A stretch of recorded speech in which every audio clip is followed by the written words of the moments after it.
Rita, ¿cómo estás? Muy bien, Sarko, ¿tú qué tal? Bien, bienvenida a la nueva normalidad. Muchas gracias.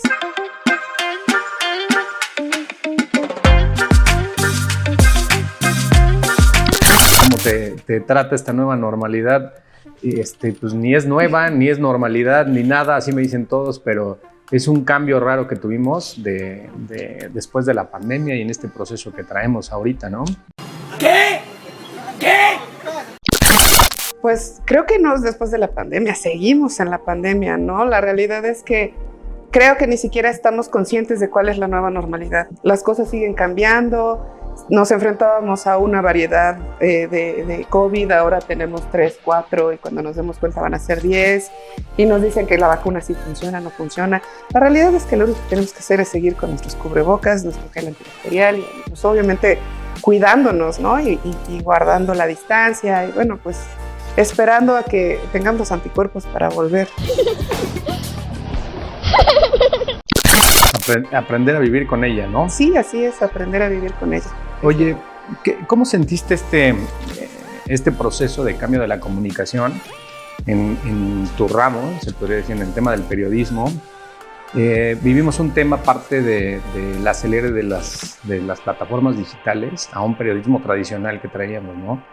Ahora a la gente le cuesta hasta trabajo entregarle un periódico y que lo lea, ¿no? Que lo tome. Por supuesto. Fíjate que, nosotros somos una generación, crecimos todavía, por ejemplo, con el sistema informativo ECO. Uh-huh. Recordarás, sí, ¿no? Claro.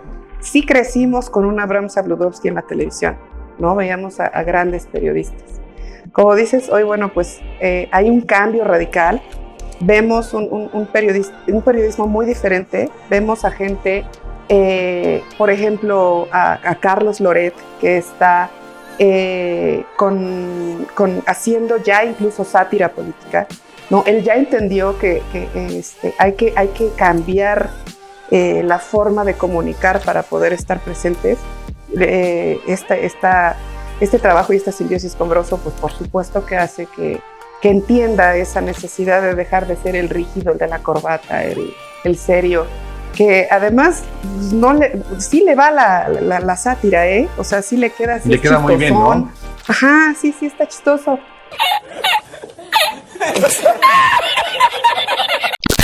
El mismo Anaya ya lo entendió, ya se dejó el cabello largo, ya habla diferente. Quiero decirles que me da muchísimo coraje ver tanto dolor y tanto sufrimiento.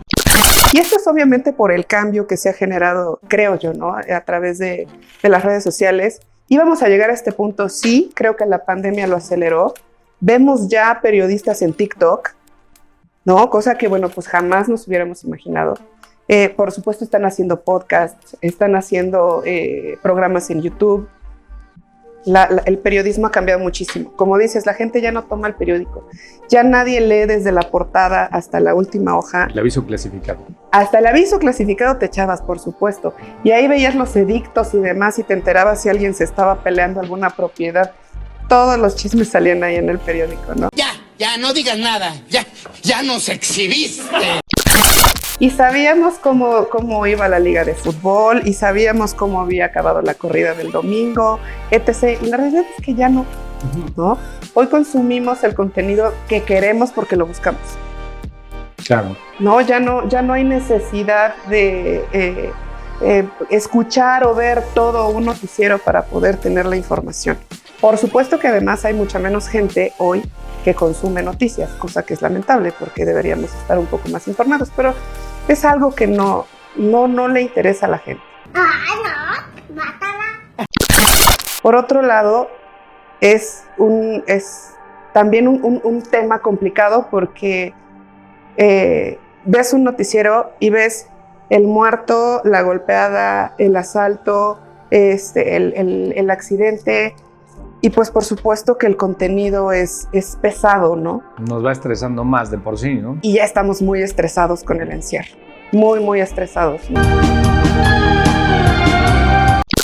O sea, no veo otra razón por la que hayan incrementado, por ejemplo, la violencia en la casa, en los hogares, ¿no?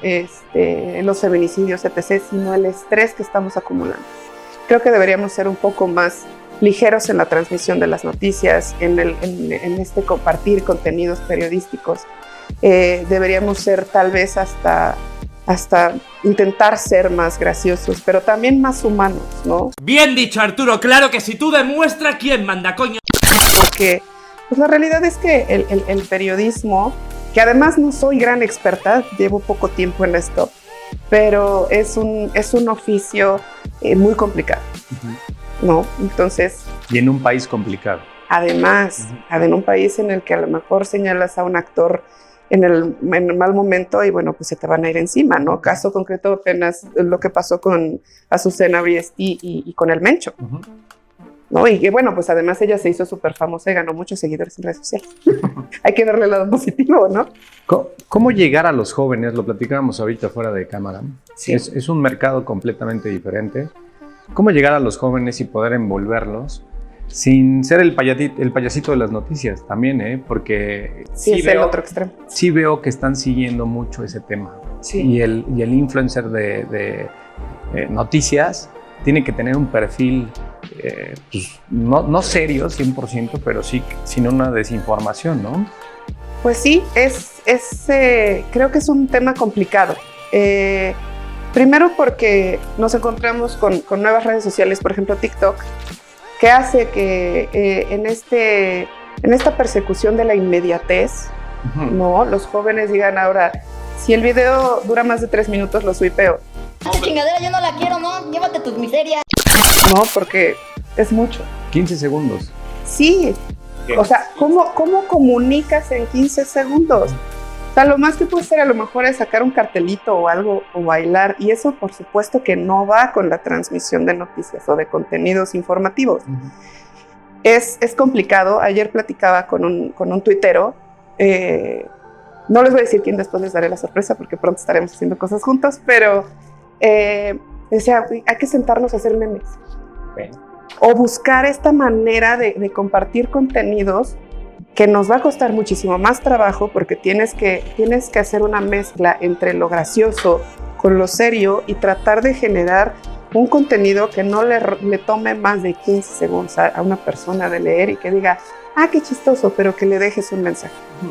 Pero además... El cartón. El cartón, volver a los cartones. Pero además, creo que lo más complicado es pensar que somos los que todos sabemos, somos los soberbios. La realidad es que necesitamos sentarnos con los jóvenes, escucharlos, hablar con ellos y entender qué es lo que quieren y qué es lo que necesitan. Yo no quiero abrazos, no quiero ser feliz, no quiero que me abraces, yo quiero cagarme en la... O sea, si yo pienso que tengo la verdad absoluta y que voy a transmitir el contenido que a ellos les va a gustar, la que está en un error soy yo, ¿no? Hace tiempo... tampoco diré nombres y seguro no me va a ver, así que estoy tranquila. Alguien Saludos. me decía, sí, saludos. Alguien me decía, es que a los jóvenes no hay que escucharlos, o sea, tenemos que regañarlos y decirles por dónde hay que hacer las cosas. Ya caray, o sea, no tengo su edad, pero sí me acuerdo cuando tenía 20 y no me hubiera gustado que viniera un señor de 50 a decirme, estás mal, no es por ahí, las cosas se hacen de esta manera. Porque además... para mi generación, yo fui un dolor de cabeza, ¿no? Fui sumamente rebelde. Y por supuesto que entiendo que, pues hoy menos le voy a decir a un joven, estás mal, tienes que consumir este contenido construido de esta manera. No hay forma. Cuando tienen toda la información en la palma de sus manos, ¿no? Además, solo tienen que googlear. O sea, nosotros teníamos que ir a la biblioteca para encontrar, o teníamos que ir a la hemeroteca, o teníamos que aventarnos el noticiero de 2 horas. La enciclopedia, apenas lo platicaba también con otro amigo, ¿no? O sea, nosotros sí fuimos de abrir la enciclopedia, la británica. Después, cuando hubo ya Encarta, los que tuvimos Encarta rápido pudimos hacer tareas con libertad 1 año. Después a todos nos cacharon que nos estábamos pirateando el contenido. Copy-paste. Sí, copy-paste. Eso, Tilín. Bendito copy-paste. Pero ya nos puede, ¿no?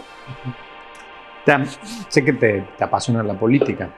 También. Que es algo que te gusta mucho. Mucho. Digo que yo la política me gusta como verla como el deporte, ¿no? Es ese tema de la adrenalina y demás. Venimos de unas elecciones, se acaba un proceso de elecciones y ya estamos pensando rumbo al 24. O sea, es así, pa. Sí. ¿Cómo ves el panorama a lo que viene? ¿Cómo crees que nos vaya encaminando eso? Es un tema complicado, ¿no? Tenemos a un gran comunicador desde la presidencia, que él es el que está orientando la agenda a nivel nacional. Él es el que nos marca y el que decide de qué vamos a hablar día con día, salvo días como ahora que bueno, Lía llega con los alcaldes de la Ciudad de México a tratar de revisar el tema de la entrega-recepción y pues resulta que es agredida, ¿no? De inmediato salen los comunicadores alrededor del presidente a decir es que ella provocó el ataque, ¿no? Sale una senadora Citlali, sale Pigmenio Ibarra. Yo me imaginé a Lía estrellándose contra el casco de un granadero como Belinda con la manzana. Eso fue lo que me imaginé. ¿Quién hace eso, por Dios? O sea, además había muchísimas cámaras. Hay una agenda marcada muy clara desde presidencia. Por otro lado, por supuesto, viene la oposición, ¿no? PRI, PAN, PRD y la tercera vía, MC, con una agenda que la verdad es que no acaba de satisfacer al electorado ni a los ciudadanos. No acaban de hacer un clic, no entienden cómo comunicarles, y esa es la realidad. O sea, y se los he dicho a muchos amigos políticos, no saben cómo comunicar. Y tampoco yo tengo la fórmula, ¿eh? O sea, no puedo decirles, tienes que hacerlo así, así, así. Pero sí creo que es necesario que entiendan que tienen que involucrar a la ciudadanía. Debería haber más espacios de representación con ciudadanos. Porque ¿qué es lo que vemos? Vemos a Bingen en Veracruz, hijo de Julen Rementería, senador y coordinador del PAN, buscando un espacio válido, ¿no? Pero al final del día es hijo de un político. Vemos, por ejemplo, con todo cariño, los quiero mucho y lo saben, a Nacho Mier papá encabezando la bancada de Morena en el Senado, y a Nacho Mier hijo, al que amo con todo mi corazón, como presidente en Tecamachalco, ¿no? Y Nacho es un hombre muy preparado, lo conozco de muchísimos años, somos buenos amigos, pero vemos siempre a los hijos a eso es a lo que me refiero. Necesitamos un involucramiento mayor de parte de la ciudadanía, porque la política es tan rica y es tan grande que requiere del involucramiento de los ciudadanos. No hay otra manera para avanzar. Entonces, veo un escenario complicado para la oposición mientras no logren empatar una agenda, trabajar en conjunto y unificar líneas de comunicación. Ahora tienen que unificarse un chorro. Y bueno. Son tres diferentes cabezas. Exacto. O sea, por ejemplo, hablando del Congreso, ¿no? Tenemos una bancada bastante pequeña del PRD, pero al final del día con una agenda progresista, una agenda que sí se atreve a tratar temas como el aborto, como los matrimonios igualitarios, etc. Está el PRI también con una bancada muy mermada, pero que trae una agenda de centro, no le entra a estos temas que sí aborda el PRD, y bueno, por supuesto el PAN jamás lo va a hacer, ¿no? El PAN en definitiva está cerrado a estos asuntos. Entonces, hay sectores de la población que por supuesto no están siendo cubiertos o abanderados por estas bancadas. No veo a las feministas empatando con agendas de acción nacional, ¿no? No veo a la comunidad LGBTTIQ, y si me faltó una T, me disculpo, empatando con la agenda de acción nacional, pero tampoco con la de Morena, ¿sabes? Sí, son grupos que no sumen, sino difíciles de unir. Sí, muy difícil, y además no hay, creo, salvo el PRD y MC, no hay partidos que se atrevan a abordar estas causas. Claro. Cuando la realidad es que son comunidades muy grandes, muy desatendidas y que necesitan atención, ¿no? Comunidades que van a crecer más y más y más, ¿no? Sí, por supuesto, porque además algo que aplaudiré toda la vida es este valor de las parejas de un mismo sexo, por ejemplo, de buscar el derecho a contraer nupcias. A mí me parece fabuloso, ¿no? O sea, yo le corro el matrimonio, no me voy a casar, o sea, le tengo pavor al compromiso, pero aplaudo que ellos sí tengan el valor de hacerlo y que defiendan sus derechos. Es un derecho que alguien tiene que ayudarles a defender, ¿no? Que alguien tiene que ayudarles a conseguir. La agenda abortista es un tema sumamente controversial, por supuesto, y alguien también tiene que entrarle al toro por los cuernos. Entonces, Veo un escenario complicado para el 24. Creo que las diferencias al interior de Morena pueden hacer que ellos implosionen, no que en realidad sea la oposición la que esté realmente ofreciendo una agenda que satisfaga las necesidades de la ciudadanía. El sabotaje interno. Sí, porque además están enfrentando a esta soberbia de poder y a este momento en el que pues son los dueños de todo, ¿no? Y eso enferma a la gente y hace que los grupos al interior se confronten. Entonces, creo que tenemos una crisis fuerte política en el país. Creo que es momento en que los ciudadanos nos levantemos. Creo que es momento en que ejerzamos nuestros derechos. Y creo que es momento de que entendamos que la política tiene que evolucionar del binomio política-partidos al binomio política-ciudadanos. Tienes mi voto. ¡Bravo! ¡Bravo! Este sí es mi ídolo. Muchas gracias. No planeo lanzarme, pero gracias. Oye, Ita, ¿ha cambiado la comunicación y los espacios para la mujer en el tema de los medios? Y no como se veía antes tradicionalmente en estos espacios verdes que siempre decían, ¿no? El tema de la chica del clima. Con el microvestidito. Sí. No, anuncio que no vende. Sí. ¿Ha cambiado mucho? ¿Lo sientes que ha cambiado en el aspecto para ustedes, las mujeres? Yo creo que sí, y creo que todavía tiene que cambiar un poco más, ¿no? Y es una obligación tanto de medios como de consumidores de medios, que lleguemos a este punto en el que lo que se ofrezca, el contenido que se ofrezca detrás de una pantalla o frente a una pantalla, sea más respetuoso, ¿no? Si bien es cierto que hoy vemos, por ejemplo, a Umbroso, vuelvo a mencionarlo, ¿no? Umbroso que hoy hace una crítica fortísima al gobierno federal, ¿no? Y que es muy incisivo y que es muy puntual. También lo vimos hace no mucho tiempo, hace 15 años, con una mujer al lado con bikini a la que nalgaba, ¿no? Esa es la misma evolución que un comunicador ha tenido que generar, ¿no? Este crecimiento para poder, para no estar fuera de la inercia que la misma sociedad está generando. Ayer empecé a leer, la verdad es que no terminé, son 120 hojas, voy como a la mitad. Un manual que genera la ONU precisamente para medios de comunicación y periodistas hablando de temas de género, ¿no? Cómo son los términos, cómo se deben usar, qué es lo que significa sororidad, qué es lo que significa igualdad, qué significa equidad, etc. Porque ni siquiera las mujeres hemos logrado entender eso, ¿no? O sea, habemos muchas que vamos por la vida exigiéndole a otras, seamos sororas. Ni siquiera sé si todas entendemos qué es la sororidad. Sería bueno empezar por ahí, ¿no? Y los medios sí han empezado a evolucionar, falta mucho. Seguimos viendo a las chicas del clima con los microvestidos. Seguimos viendo a muchas mujeres con los escotes enormes, pues obviamente vendiéndole a un público que cada vez es menor. Eso es bueno. Pero es una cuestión de evolución, es una cuestión de tiempo, y pues todos tendremos que trabajar y hacer nuestra tarea en ese sentido, ¿no? Y así va a continuar. Es un proceso que vamos a seguir, claro, a ver hasta dónde cambiamos, ¿no? Claro, fíjate que... El respeto famoso. Sí, a ver, es importante entender que ahora, por ejemplo, con este asunto de la compañera, o le compañere, supongo, para no equivocarme, creo que su exigencia es válida, ¿no? O sea, sí se vale el pedir el respeto, pero también tendríamos que entender del otro lado cuánto le cuesta a la persona que tengo enfrente masticar y madurar esa idea de que hay una persona que no se identifica con un género específico, ¿no?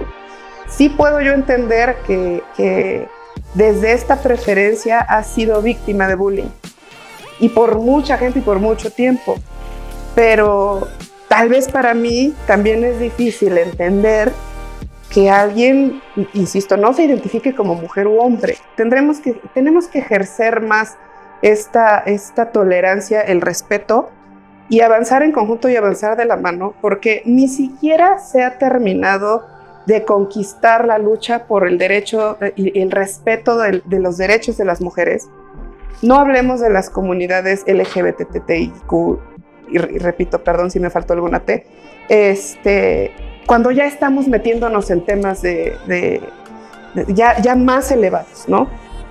Vi una entrevista que le hace Jorge Ramos a Vargas Llosa, ¿no?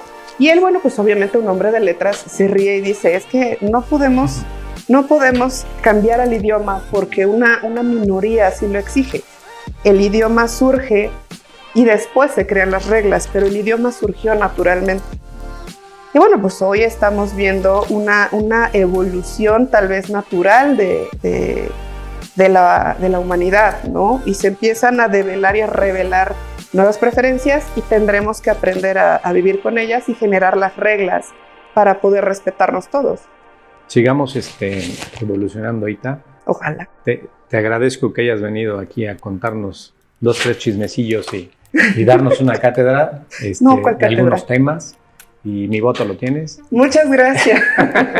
Nada más falta que un partido me registre. Exactamente. ¿No? Aquí está, no es cierto. Y nos vemos pronto para los proyectos que traes. A ver si Muchas podemos gracias. hacer unas colaboraciones. O algo, ¿no? Obvio que vamos a estar colaborando juntos. Pronto nos van a ver. Así. Ahí viene una sorpresa. Gracias. Gracias Nueva a normalidad. ti. Gracias a ti.